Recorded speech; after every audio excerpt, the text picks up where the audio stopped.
obsessed with individualism. We magicians hate to see ourselves as a part of a whole. But no man is an island, and magicians least of all, for we are practitioners of the connections between things. We treat the waters that surround the archipelago of selves. We shore up the individual self because it is a convenient fiction wherein our ego might rest. We fetishize the hermit to escape the ways in which we are infinitely responsible for our fellow human. But remember, if you will, that the concept of the contemplative hermit is a myth, a falsity, a contradiction in terms.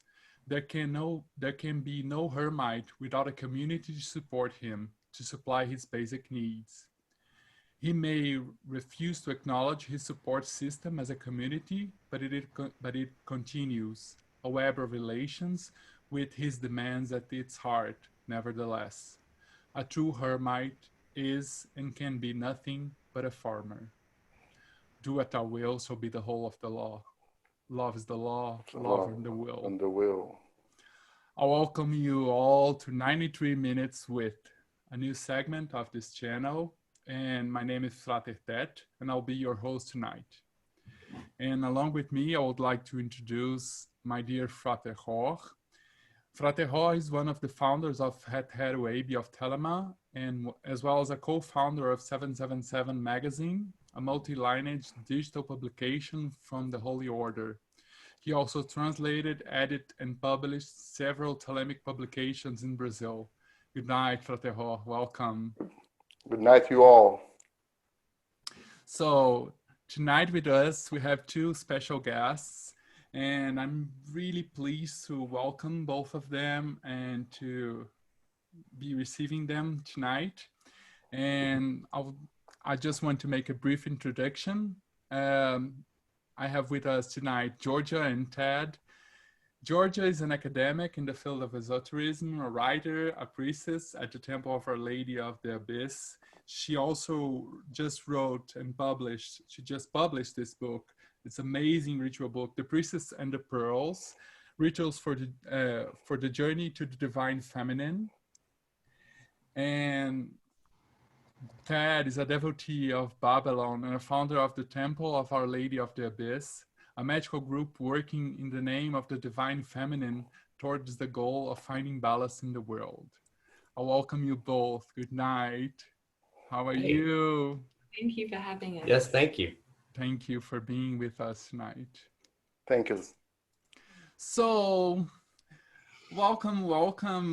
You're at home now. And I would like, first of all, to ask you if you could tell us a little bit of your story, both of you, with occultism, spiritualism, magic. How did it start for each one of you both?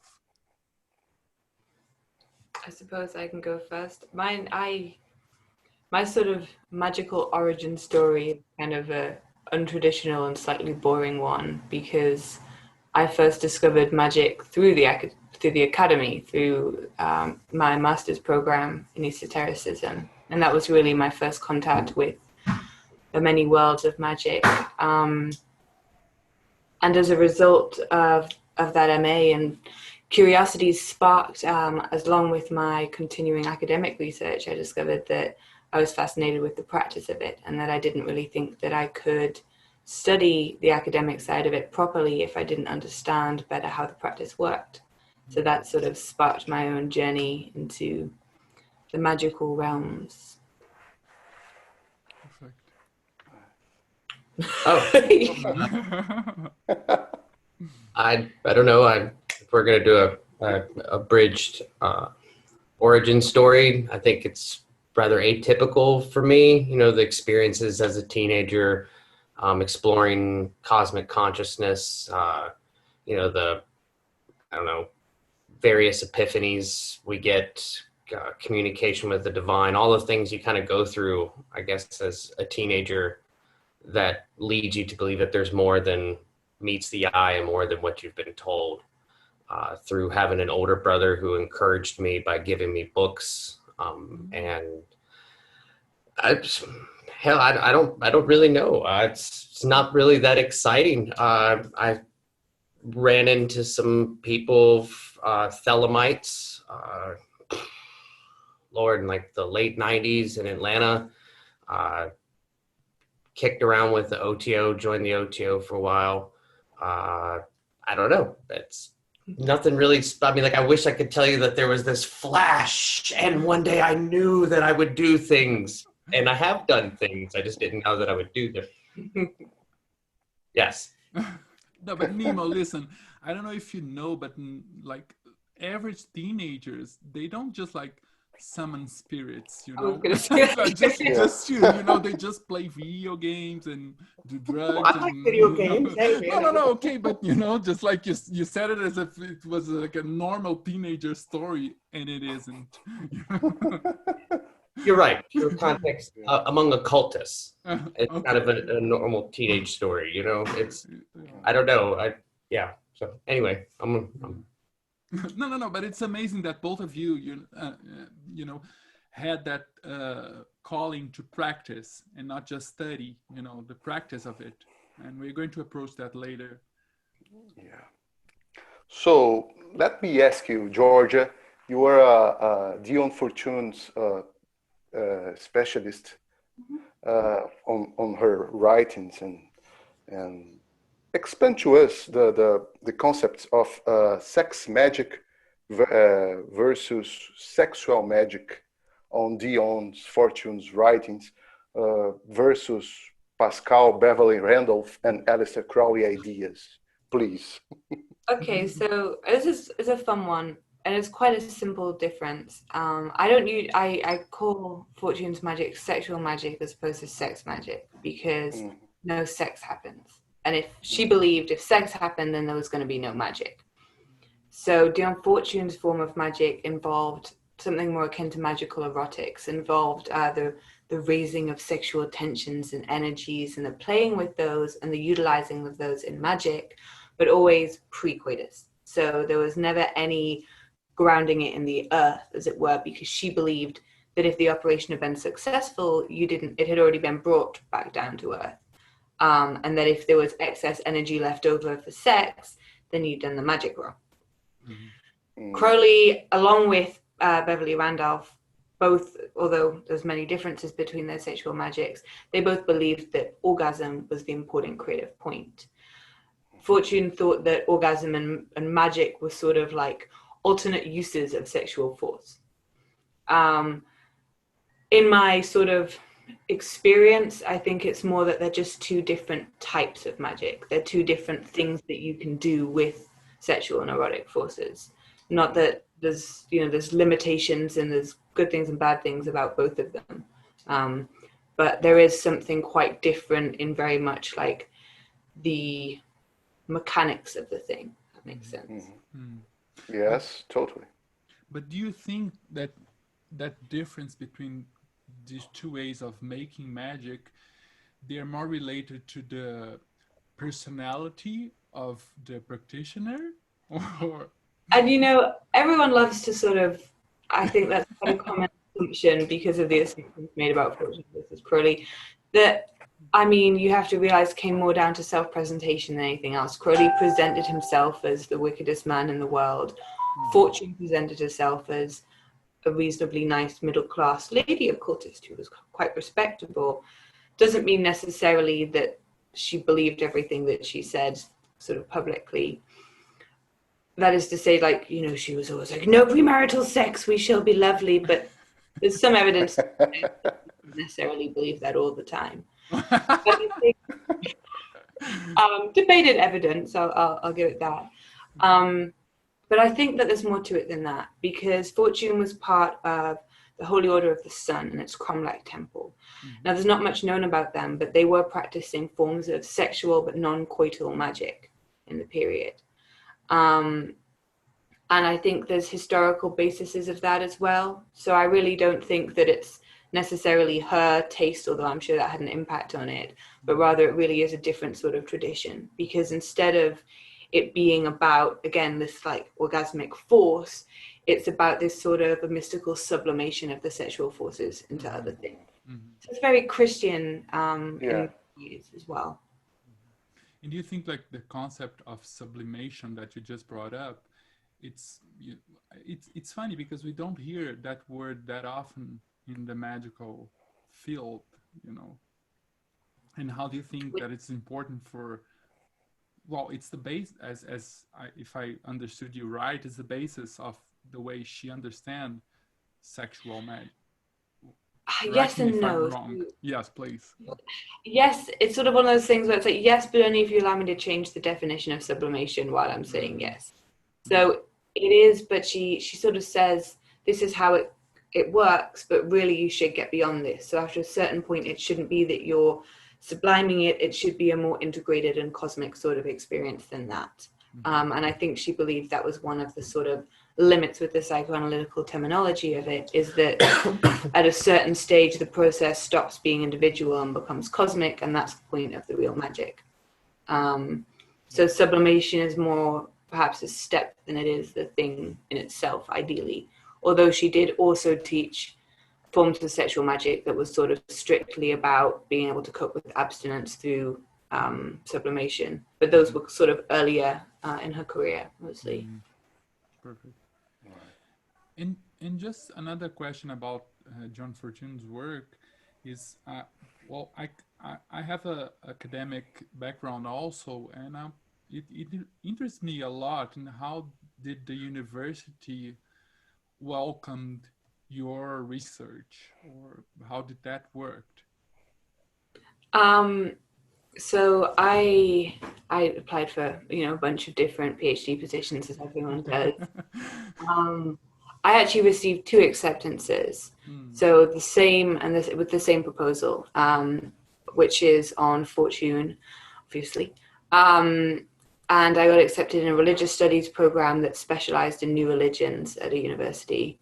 And then the one I actually ended up taking is actually in literature. So my PhD will be in literature, because the focus of the research is her novels, which was also quite a deliberate choice because she's an author of all things. And we have a habit with esoteric authors. The same thing happened with Crowley. We talk about his biography to death, and we never really talk about, on a critical level, what he actually wrote and the sort of implications of it. So that's kind of what I'm doing with Dion Fortune's work. So it's very much positioned as a literary study. Perfect. Which means I get to talk about initiation, and, I can get away with it and be quite esoteric, because, of course, really good literary studies is rather esoteric itself. That's amazing. And you're trying to show the what she thought about the effect of her novels in the reader. Oh, perfect. So it's kind of analyzing, she believed that the novels had initiatory potential. So my thesis analyzes the specific textual techniques that she uses in order to try and bring about these initiatory experiences through the novels. So I'm pretty excited about it. Yeah, perfect. Nice.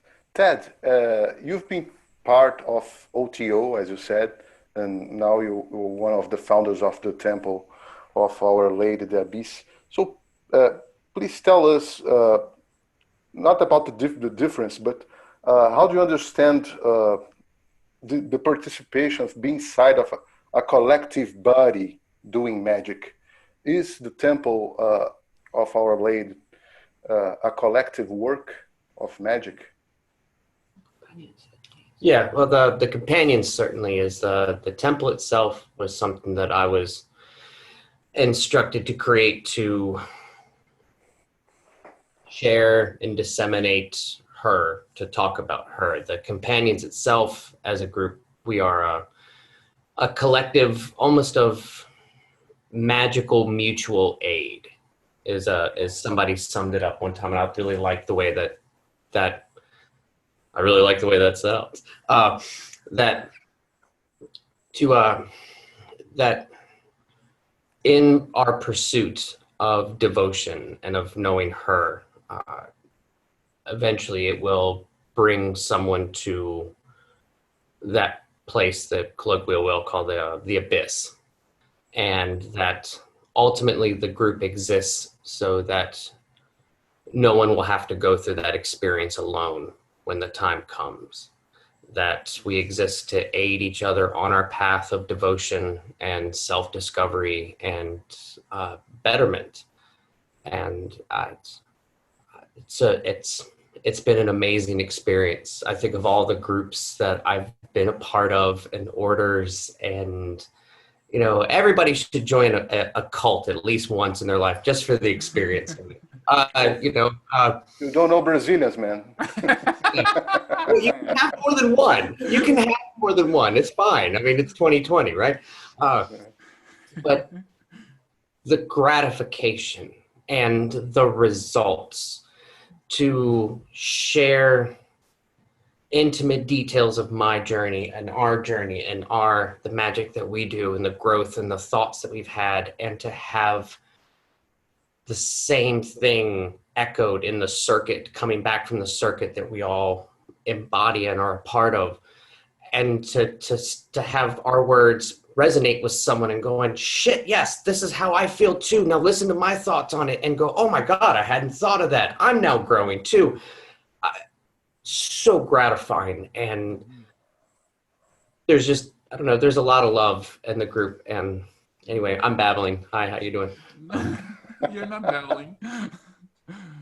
But I think that's why I started this interview with that part of Georgia's essay, because the hermit as a myth, you know, and I think that both of you bring that to the world in a way that, you know, it's really, really interesting, and that interests us a lot. Yeah.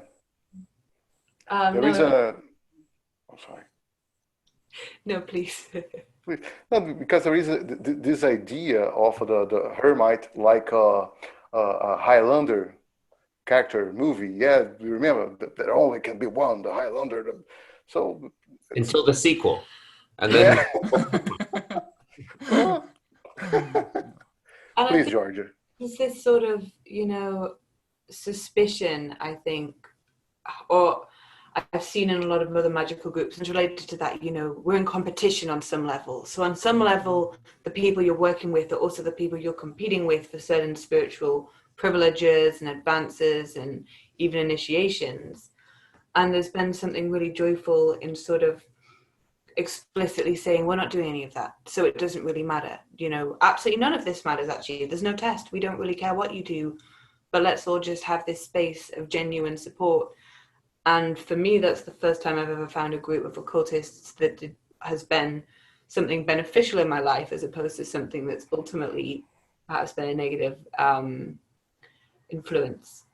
And I think some of it is luck and just the amazing people we've got. But I think also a lot of it is a real commitment to not having hierarchy, but also to doing something. So not falling to individualism either, and being like, let's find a new way to do community and to do sharing and support and things. Mm-hmm. Yeah. But I have an idea. It just came to my mind, and I'm just going to speak it out loud, that it may not be just luck. It may be also that the temple works in a feminist paradigm, you know, and not like the toxic masculinity of competing and trying to overcome one another. And we would like to hear a little bit more about how does the feminists theories and how does it influences both of your work and the work of the temple, and if you could both speak a little bit about that. I mean, I can. I saw that you were going to ask me that question. I was like, how do I even answer something like that? Because of course, I mean, you know, since in my many years of study and research and writing at this point, you know, from the very beginning was completely informed with feminist theory, and then post-colonial theory, and then queer theory. And as soon as those kind of entered my mental field, that was just what I was interested in. I was like, okay, so, and you know, even now, when I try and take a break, I end up reading bloody post-colonial theology. That's like my favorite downtime thing to read. It's insane. And it's interesting because then I was trying to think, I was reflecting, so how does that play into practice? And that's sort of an odd thing, because to try and categorize or sum up, because to me everything about what we do is like feminist to its core. Although, of course, in what you mean by feminist, when you say that word, would depend whether or not that statement was true. But in the broader sense, you know, we are entirely, you know, socially engaged. So not that I think politically engaged would be the wrong thing to say, but I think that not being an occult organization, again, that goes, we're sort of apart from the world, we're up here in our tower and we don't talk about things that happen outside.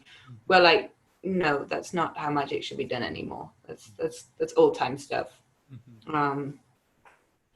Let's engage and help people and such. I don't know. I don't really know much about feminist theory except for what I've learned from you, especially on how to be a better man than I was. I don't really know how to answer that one either. That's a good one. In that, I don't know. Is this is in reference to how the group works, or the temple, our aims, or? I think it's like in reference in the way that it shaped the way you see and think about the world. Well, I can sum up what shaped me most about the way I see and think things is that lady back there. Up there. You can't see it, obviously, the camera. Is, I don't know. I honestly don't know how to answer that. It's hard because it's such a integral. The things it's almost like asking me, what does my blood feel like and in my body? I'm at a loss for words. I think the reason it's hard to talk about is because to us, I think for both of us, coming to Babylon has been a deeply feminist, in many ways, movement and process. And, you know, it's one of those things now when I see people having misogynistic approaches to her, it almost confuses me, because I can be like, I'm like, how can you look at this goddess and be like, oh, yes, this is... Oh, this is something bizarre. I can fuck. Yeah. It's bizarre more than anything else, because I'm like, and you know, you hear people, oh, Babylon isn't a feminist goddess. And I'm kind of going, well, what weird language game are you playing where those words make sense to you? Like, what? You read the same book as I did? And I mean, still today, there's plenty of people who think we're insane and misreading everything, but equally, I think they're insane and misreading everything. So it's sort of, you know, everything is, of course, a matter of perspective. But I think Babylon is more than any other goddess, really, because of the fact that she's all about opposition and sexuality and death and these really strong things, that she lends herself very quickly to... I'm trying to think what the right word for it is, because I'm not sure I mean feminine empowerment, but more, you know, not being willing to put up with the bullshit anymore. And after a certain point, it's, really work with her starts to shed all of the expectations and boundaries, except the ones that she's telling you to do, which have pretty clearly laid out a very feminist path for us. Amazing. Amazing. Yeah. Don't you think that this kind of, how can I say, the dichotomy is something like that Western occultism, Thelema included, is something very mental process, always mental, and less body, less bring to the body stuff. And let me ask you, how does the body work, take part on your work, on your process? Well, I mean, it's the center of it. Everybody, you know, occultists a freaking tree, right? They go, okay, you deal with Malkut, and then you're over Malkut, and then you go up the rest of it. And it's like, no, you don't go over, you go through. You're permanently in Malkut. There's no escaping it to the next level. Everything is a deepening of Malkut.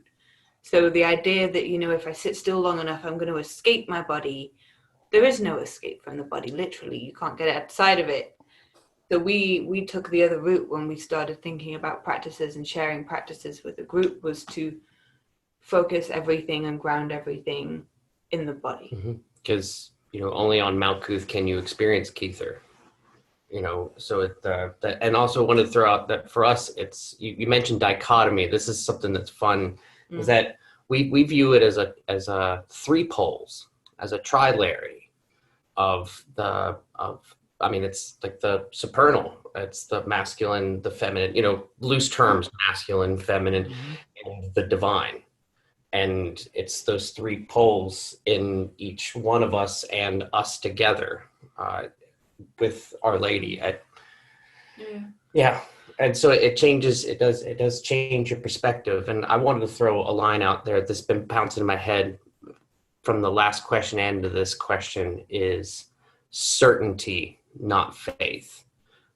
Is that, you get these things with the cultists and, the idea of, especially in regards to, neglecting the body so much. Wow, I lost my train of thought there. I had a good one. No, but it was.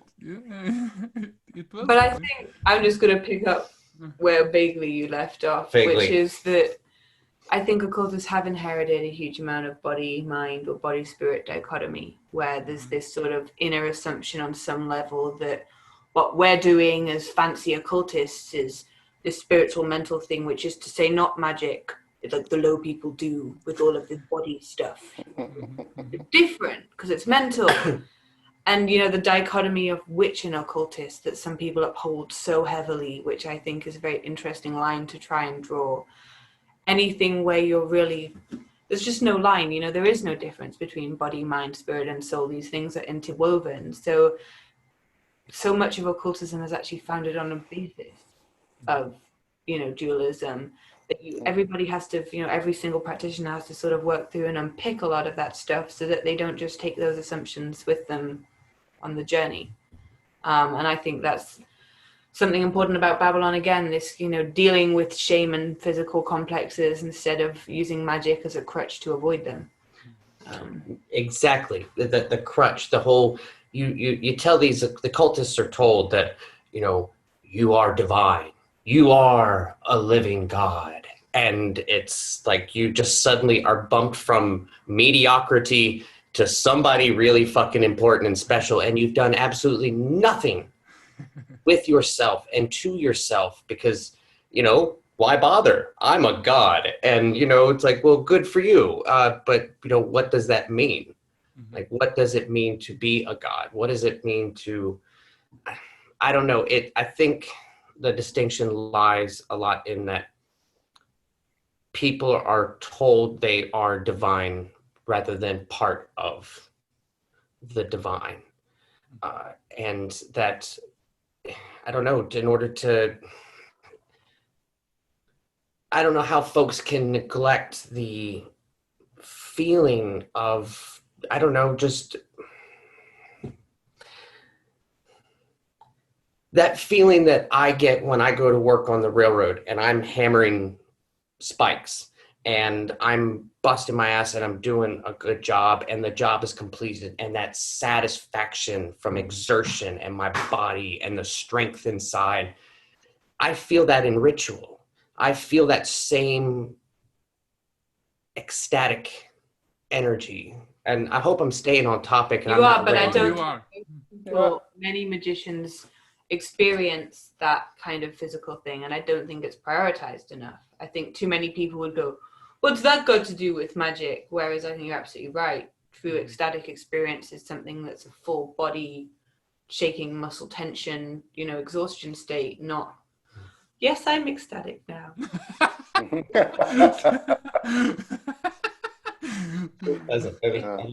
that. Yeah.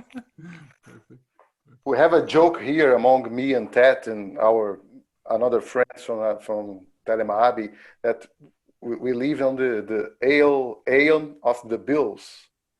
The what? Yeah.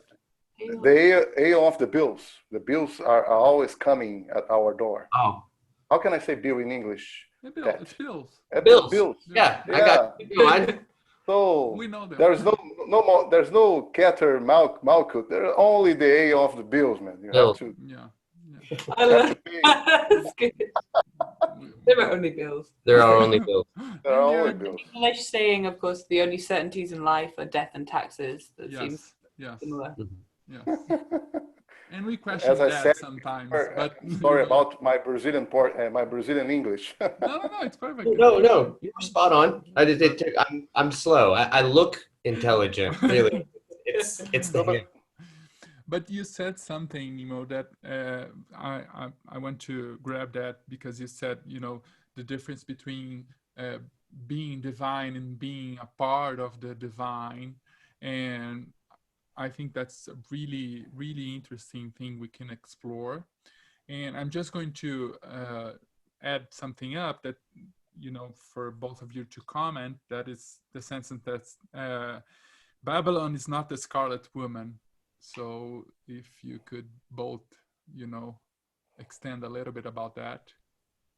Well, I mean, in the most literal, I'll do the historical version. Please, I Technically speaking, of course, the Scarlet Woman was conceived by Crowley as an avatar of Babylon. So she was Babylon's living representative on Earth. So she was never supposed to be Babylon, although of course, in being inhabited by the divinity of Babylon, you would in theory be conglomerized. It's a title that meant something to Crowley. It had problematic issues then, mostly that it was based on his decision that somebody was a Scarlet Woman as opposed to anybody's inner worth. And of course he could decide when they weren't anymore, whether or not they were happy with that decision. Nowadays, people still use it. People love to use it, particularly, of course, people who like the sort of sexual connotations it brings to the Babylon work. We don't use it because I don't think it's meaningful. I mean, beyond the idea of scarlet to me is not pride. It is shameful in as much as it has now come full circle and it's being shamed again for, I don't even know how quite to say that. So instead of, Crowley perceived, the poor oppressed woman is going to be this proud whore. Instead, there's all of this pressure to be this proud whore that makes being a Scarlet Woman once again its own form of, very negative stereotype. And especially you see that with men going, be my Scarlet Woman, etc., as the trope says. It's a glass cage. It is glass cage. Yeah, it's very much like I don't know. It's kind of the embodiment of in Parsifal, Kundry. The Scarlet Woman is Kundry at that point. I take offense to the term, and it's so rooted in this idea, such a bullshit, my dick is the center of the universe creation idea, that there's an office. I don't know, the whole thing that the divine feminine is something that you can fuck, that you can commune with, bone, and I don't know. There's just something about it. I find it very sexist and derogatory. Yeah, I think it tends to be about a vesseling, and while it claims to empower a woman by making her, or by she's declaring her relationship with Babylon, really what that term means historically and theologically is that you are a tool to be utilized so a man can experience Babylon, which also I don't think is how that experience, I mean, I'm sure it has happened to people that way, but I don't think that's sort of what we should use as a blueprint for approaching, devotion of Our Lady. And I think at this point, to me, it's become such a problematic term and idea that I don't even consider it one worth resuscitating or exploring any further, kind of thing. Perfect. And just along with that, how do you feel that, a lot of women, they share your view and the work you have explored, and you gave voice to a lot of women, during your publications and the work that the temple is doing. And how do you feel about that, the importance of, giving voice and, not giving, but opening space for voices to be heard? And how do you feel about that? Again, I was so that you'd ask me that. I was like, how do I answer a question like that? Sort of humbled, mostly. I'm always just in awe when people still get in touch. which happens often, and says, wow, you know, your writing's been really inspiring, or it's really helped me. And every time I'm like, oh my God, someone said they like what I wrote. I didn't think anyone liked it. It doesn't change no matter how many people. She does that every time. Like every time, like, somebody liked it. I'm like, yeah, a lot of people. No, but this person does. It's like, I know, honey. So it's, yeah. And I think some of that is that it still surprises me that some of these things aren't just things that only I feel. And it was such a surprise. I mean, I knew other people felt some of the things I felt, but to have people really be like, wow, no, this is exactly how I see this stuff. I'm like, really? I didn't just make that up. That resonates with you has been really exciting and really nice. Sort of scary with a level of responsibility I feel to not lead people, but having opened a conversation to maybe, you know, keep opening conversation and keep making sure there's space for people and models of ways to do things differently and ideas for theory and such like. And you get a lot of feedback from women? You get a lot of that?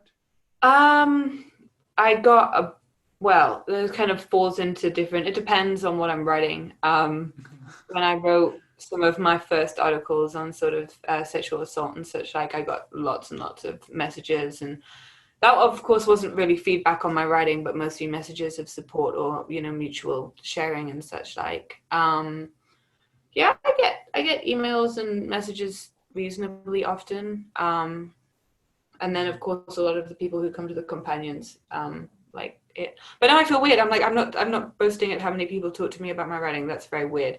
But just to say, it is kind of nice to know that it is having an impact. I'm really honored to be part and able to help with some of the forums that are opening up. So the whole idea with Mara was that it would be a space for other people to come forward and to be able to produce stuff. And I think things like that are very important to helping particularly women feel like they have a space to, you know, express what they want to say. Perfect. Nice. Georgia, just to clarify you, the 777 magazine edition you thankfully gave us that interview was the champion of the downloads edition. Over Nice. Yes, over thousands. It was a huge success. So I think you should think on translate your writings. yes. Let's think something on Portuguese, please. It's very Yeah. important. I would like to take that lead and welcome Frater Theodor, who is translating Georgia's work to Portuguese. He just joined in, so let's welcome him. He's going to join us for the conversation also. Where are you? I want to see your face. Where are you? Well, his camera didn't connect yet. Frater Theodor, where are you? Okay, he's going to join us. You got me all excited, and I now gotta calm down. Okay. Hello, good evening for everyone. Hi, good evening. How are you, Frate? Oh. We were just speaking about you translating Georgia's work and the temple work to Portuguese, and the important work that you're doing for everybody. I can't hear. Sorry. Oh, you 1 can. minute. Okay, he's going to come back. So let's. I have a question. Go ahead. For Nemo, you quote liberal vel legis, certainty, not faith. I read somewhere that I don't know if it's you or Georgia don't consider yourself a Thelemite. Is this true? And if it's not, what is Thelema for you and your relations with the world? Start on that one. Yeah. Yeah, that's, well, I will speak for Yes. myself that I do not. I did once upon a time, and I came to find it rather limiting And this is for me personally, limiting and dogmatic, and I got to the point where it just didn't feel appropriate for me anymore, and that it helped to train me and to help me to be the person that I am in a large part, or at least gave me the tools to help myself to become the person that I am. But no, not anymore, no. And as far to me, I've got no beef with it. I think it's a great system for people to learn, to find the tools to do the thing that they need to do, which is find their own path and their own way and their own system and their own light, and to just be their own unique individual person, self thing. That's fun, because that chimes really well with what I was going to say, which is that I think, to me, the reason why I'm not thrilled with the term, I mean, I don't consider myself Thelemite necessarily, but I don't necessarily consider myself any other ite or ism at the moment. So, you know, and I used to joke that what I was writing was post-Thelema, because my issue with Thelema is it ends at Crowley, or people who mimic him enough to still count as Thelema. And so I got a lot of people early on going, well, this isn't Thelema, this isn't right. And I'm like, well, wasn't trying to write Thelema 2.0. I'm trying to do something different, which is my own gnosis-based, work on this path. Mm-hmm. And I think that, yeah, I don't think Crowley necessarily thought anybody was going to follow it doggedly for their entire life. I think he thought it was, again, he calls OTO something like training wheels at some point. But I think Thelema as a system, just like any other philosophy, is one that's supposed to be utilized in some aspects and criticized in others. And grow and change. As people grow and change, magic, your pursuit, your understanding of the nature of the relationship between the divine within and the divine without is supposed to grow and change as you grow and change, not be locked into this box of Not all Thelemites are like that. I know not all. It's interesting that, you know, We are Thelemites. what I do?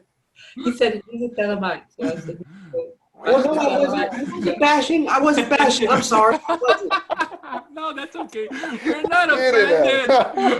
We don't feel offended. I think there is it just made me think when you're saying that there's a branding issue as well in the US. I think that things are a bit different. And I think in some ways what I see happening in the US and the UK is young women are just not joining Thelema. They're very interested in occultism and even Thelema and even, you know, all these associated things, but actually investing in the identity isn't something that I see young women really do. And we get a lot of people coming to us saying, you know, I have this relationship with Babylon, but I don't consider myself a Thelemite, and so I don't know where I fit. Yeah. And that's kind of a lot of the people we end up attracting. Nice. Well, just kidding, man. I know. I realized that when I did felt bad. I was like, oh wait. No, but it's amazing. Yeah. And well, we want to. Georgia said something earlier. I wanted to go back to that because this is, I think, important. Georgia, you said, you know, have you been reading the same things that I have? You know, are we talking about the same thing? But so we want to ask you both, you know, if you could tell us a little bit about literature books, films, or songs. Well, in general culture, what did you think? What do you think is important for your work in the magical field? You know, what helped you grow as a magician? Want to go first? I think I should go second. I would like you to go first on this one. I only leave music to him because he's my musician and DJ for temple stuff. For me, the big one would be literature, I guess. I'm like, what books did I even read? And I mean, that's a very hard one because all of my most influential books aren't really Thelema or necessarily even magic based. No, yes, but that interests us, you know, general culture books, you know, and films. I don't know. I mean, my most influential texts are like Terry Pratchett's Small Gods, that had a massive amount of effect on my thinking. Nietzsche and Kant and Heidegger and all the crazy German philosophy that you wanted. And then, of course, for me, really, the big philosophical input was the critical theory stuff. So Barth and now my head's totally going blank, but Barth and Kristeva and the linguist dude whose name I can never remember. What about the cat who wrote the Binal Economy? Yeah, and Lyotard and all these obscure French people, because that was what I studied for my undergrad dissertation, which was in theology.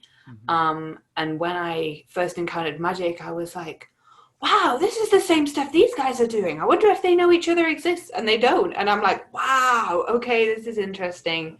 And that for me has always been like the biggest influence on the way I see magic was a lot of my academic training.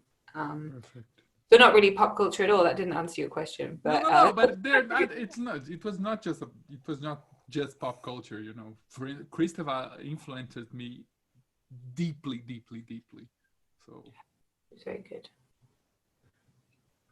I'm done. I'm okay. Running babbling about philosophers. Yeah. So I guess am I naming books and music and stuff like that influenced me to where I am?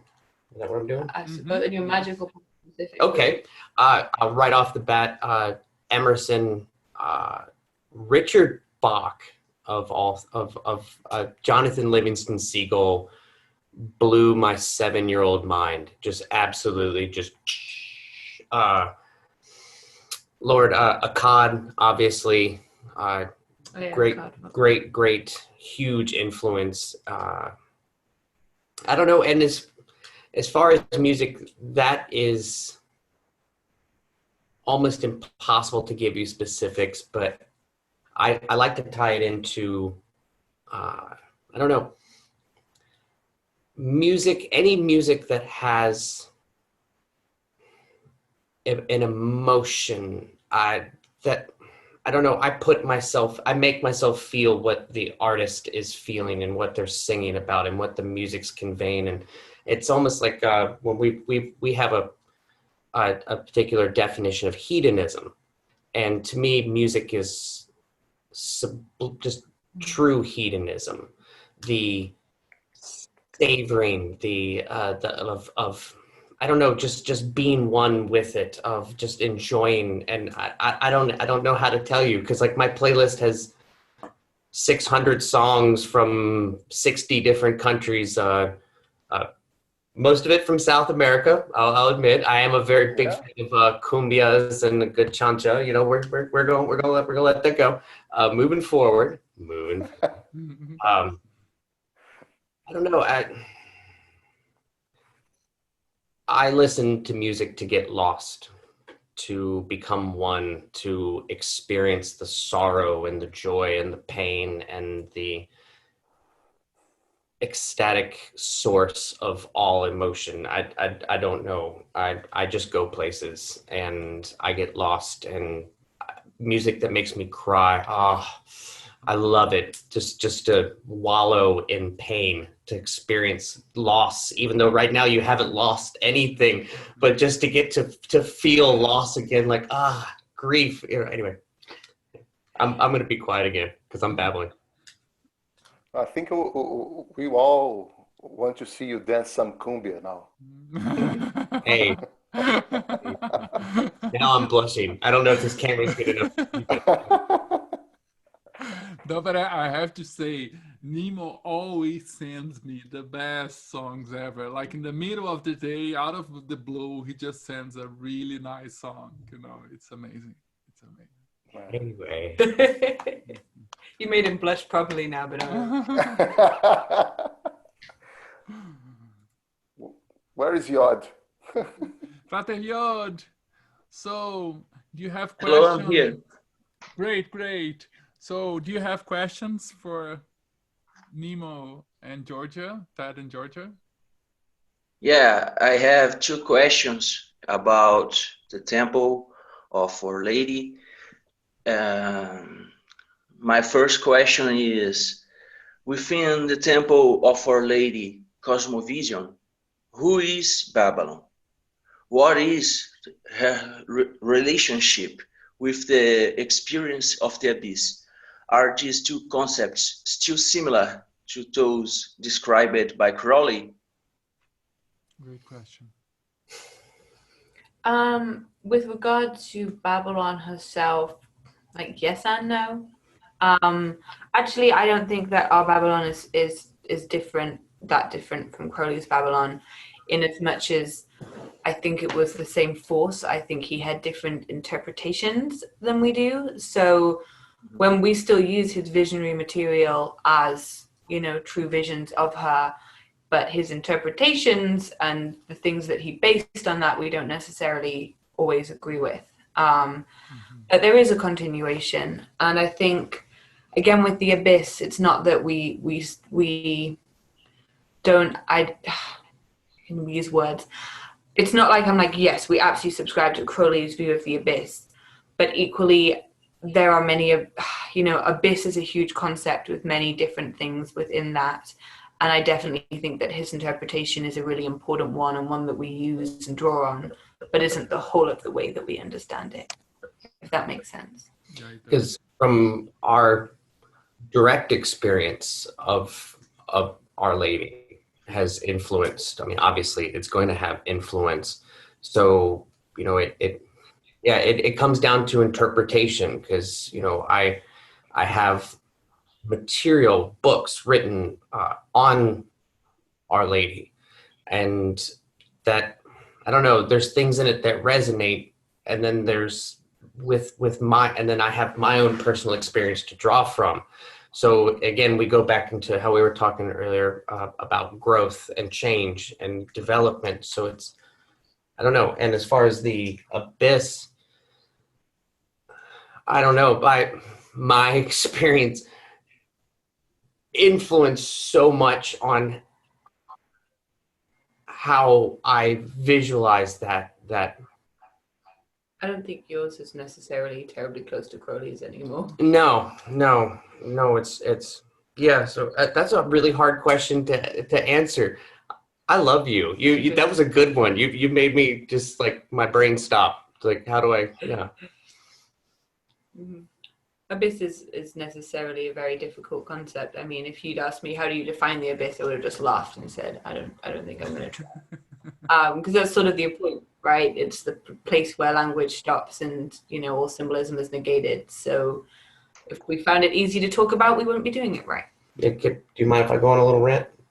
Yeah, I'm going to go on a little rant. It's like, how do you describe the feeling of being torn apart from the inside? How do you describe the feeling of what it's like to sit in your car at 3 a.m.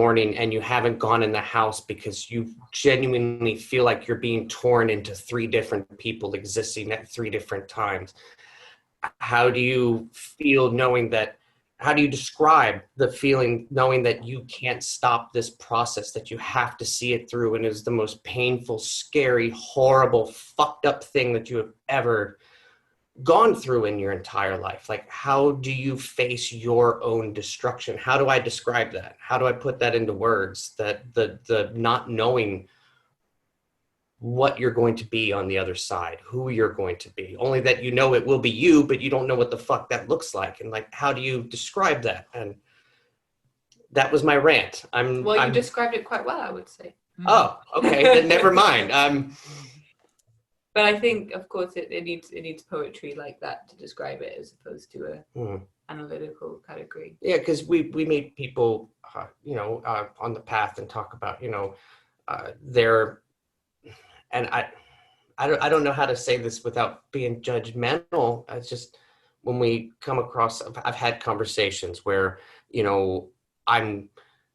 I'm breaking up with my boyfriend, or my wife and I are divorcing, and this is the abyss. And maybe it is for you. I don't know, but it's like, I think confusing the mundane with a sort of larger thing in that situation. That's why I say there are many abysses. There are. And there's more than one. I mean, they always say your first time is the hardest, like the roughest. And I don't know. I don't know if I can subscribe to that idea, but they don't seem to get any easier. So who knows? Anyway.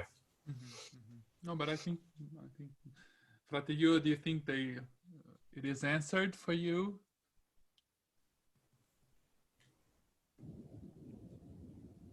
Sorry, I can't hear you, Teth. Oh. My phone.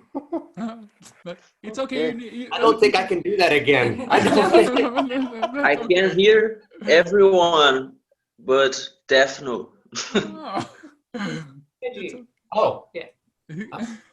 He can Okay. hear you. Sound What matters? What matters he heard, It's not me that matters, it's what Tad answered and Georgia said that matters.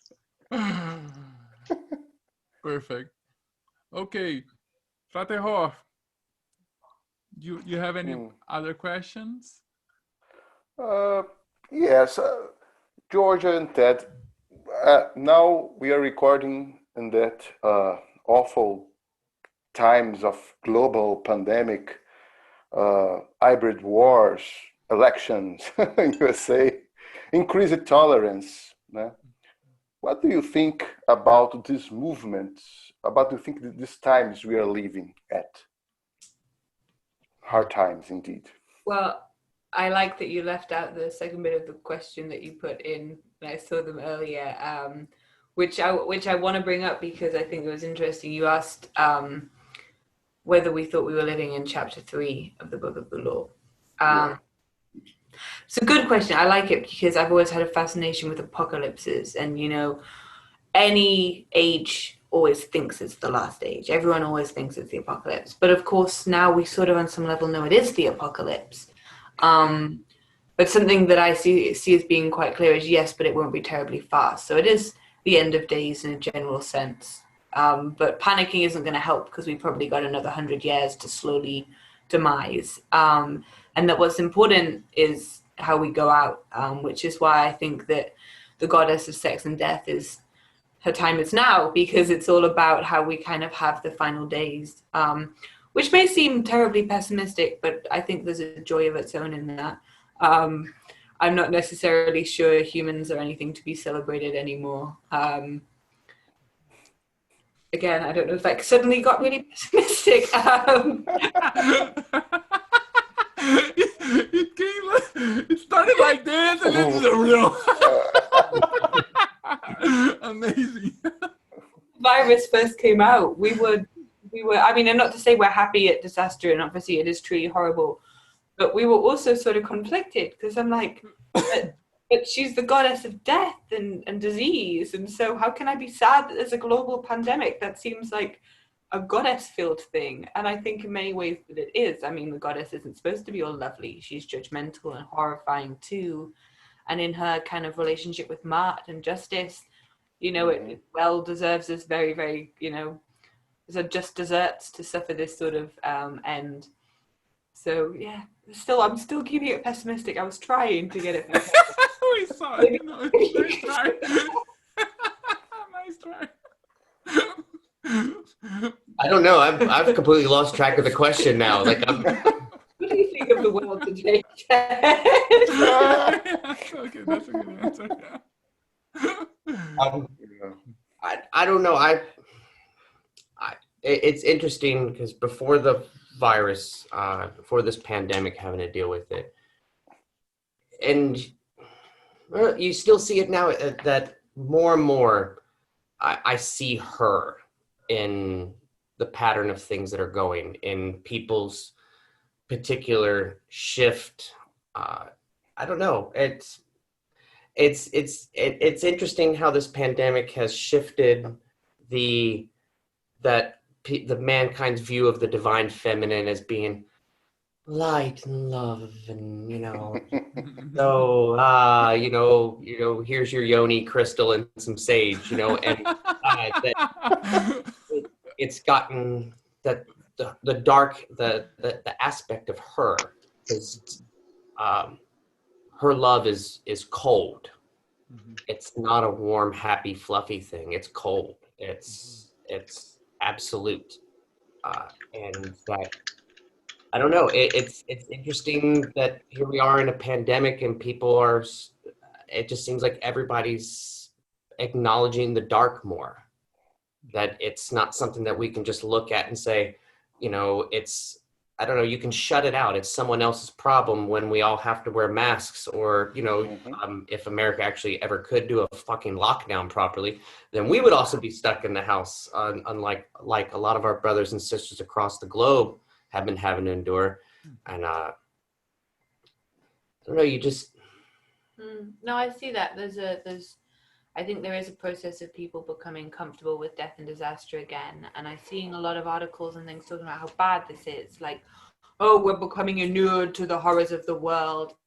And I'm like, I'm not sure we're becoming inured. I think we're just readapting to a life where death is more imminent. We lived for quite a while where we could pretend like we didn't have to think about anything bad. And now we're going to have to get back used to living with uncertainty. And, you know, everyone's like, how are we going to live with this uncertainty? I'm like, do you think that for thousands of years people knew if the harvest was going to fail? That's why they had gods. So what do? We go back to the gods and be fine. I'm getting familiar with becoming re-intimate with the intimacy of death, of it becoming part of your daily life rather than something that we know is going to happen, but we're not going to think about it. It's sometime down the road as far as possible, but instead become a daily, I don't know, just as intimate part of your life as the sun and breathing and air and yeah. Which it is. We just like to pretend that it's not. Yeah, but it amazes me you know, how fast people get numbed again. You know, they just stop feeling and thinking about it, and it's like you have a huge impact, and then everybody gets, oh my god, we're going to die, it's real. You know, everybody's going to die, and then, you know, some months later we just forget about it. Well, that's the thing, we adapt quickly, but I think that it's, you know, it's a good time to be involved in magic and doing that sort of level of thing, I think. And that's the other aspect with living in, you know, interesting times, as the proverb goes, is whether it's a positive thing or not, I don't think is for us to say, but there's definitely a lot of energy and potential use of energy around at the moment. You know, it's certainly an interesting and magical time in which to live, whether or not that's something that you want from your life. It is what we got. So, and lots of people have written about this preoccupation with the denial of death, of fear of it, and that it's, I can't remember if it was a Cod or a Crowley wrote a wonderful piece about the liberation of accepting death as just as much part of you as life, and that it's just, it is what it is, and when it happens, and you know, just accept it, and it is, and to free yourself from that, because it's what, you know, since time out of mind, tyrants have used to keep everyone in line, fear of death. And it's that when you stop fearing death, that, I don't know, that maybe you can truly start living. I don't know. That's a good message. Question for another day. Nice. Perfect. So to end, as do you have any final message or a quote or something you want to say to us and to share with our viewers? Yes. We are taking applications again for the companions. If anyone is interested in getting involved, all the relevant information is on our website. And I mean, if we will accept Portuguese applications, although it would mean that somebody would have to translate them for us. But we're definitely willing to work with people with regard to that. Language shouldn't be a barrier to companionship.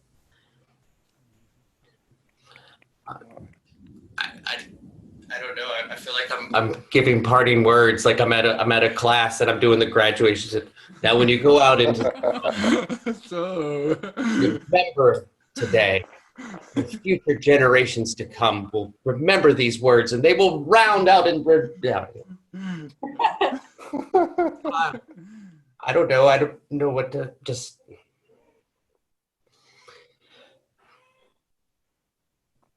That devotion truly comes as simple as it's just prayer. And I think that